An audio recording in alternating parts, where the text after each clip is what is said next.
রেলপথ একটি দেশের যোগাযোগ ব্যবস্থার অন্যতম প্রধান স্তম্ভ।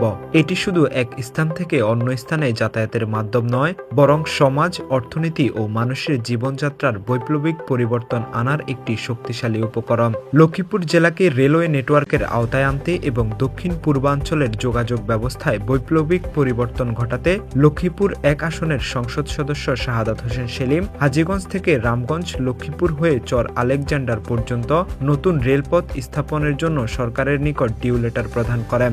গত ২৮ এপ্রিল সড়ক পরিবহন ও সেতুমন্ত্রী বরাবর প্রেরিত এই পত্রে তিনি উল্লেখ করেন, স্বাধীনতার দীর্ঘ কয়েক দশক পেরিয়ে গেলেও লক্ষ্মীপুর জেলা এখনও রেল সেবার বাইরে রয়েছে। এই নতুন রেলপথটি নির্মিত হলে লক্ষ্মীপুর ও এর আশেপাশের উপজেলার প্রায় ১৮ লক্ষ মানুষের দীর্ঘদিনের লালিত স্বপ্ন পূরণ হবে।